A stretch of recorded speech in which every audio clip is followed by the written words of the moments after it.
Pasukan Israel menyerang gereja Katolik Paroki Keluarga Kudus di jalur Gaza Palestina pada akhir pekan lalu hingga menewaskan 2 perempuan dan seorang anak yang sedang beribadah.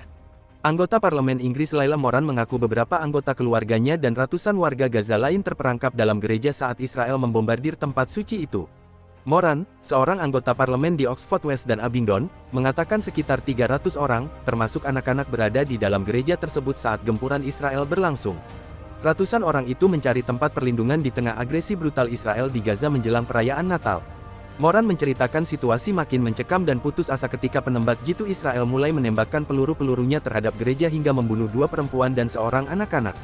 Situasinya telah memburuk secara besar-besaran dalam seminggu terakhir. Ada penembak jitu yang menembaki orang. Apa yang terjadi sungguh mengerikan, kata Moran kepada CNN.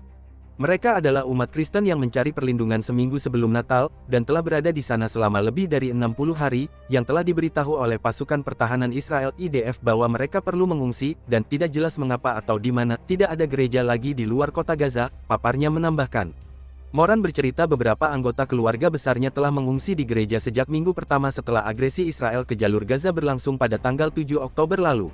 Keluarga saya kehabisan kaleng jagung terakhir ketika situasi memburuk dan memutuskan mengungsi, ucap Moran. Moran bercerita salah satu anggota keluarganya meninggal dunia di Gaza karena dehidrasi. Dia berusia 81 tahun dan dalam kondisi sehat sebelum semua ini terjadi dan dia meninggal karena tidak bisa pergi ke rumah sakit. Saya tidak yakin anggota keluarga saya yang tersisa di Gaza akan selamat, kata Moran putus asa. Saya hanya akan mengatakan ini kepada pemerintah Israel, ini adalah minggu sebelum Natal, apakah ini saatnya Anda ingin bertengkar dengan Paus? Apakah ini saatnya Anda ingin mengusir paksa warga Palestina dari tempat yang mereka pilih untuk mencari perlindungan? Ujarnya menambahkan, gereja juga melaporkan tank-tank IDF menargetkan biara suster-suster Bunda Teresa yang masih bagian dari kompleks gereja. Biara itu menampung 54 penyandang disabilitas saat gempuran Israel berlangsung. Generator, panel surya, hingga tangki air biara tersebut hancur akibat serangan Israel. Gereja melaporkan 2 perempuan yang tewas ditembak mati pasukan Israel ketika sedang berjalan menuju biara itu. 1 orang terbunuh ketika dia mencoba membawa korban satunya ke tempat aman, bunyi pernyataan gereja Katolik Paroki Keluarga Kudus seperti dikutip CNN. Serangan Israel ke gereja ini pun menuai kecaman internasional mulai dari Perserikatan Bangsa-Bangsa PBB, negara-negara barat termasuk Inggris dan Amerika Serikat, hingga Paus Fransiskus di Vatikan.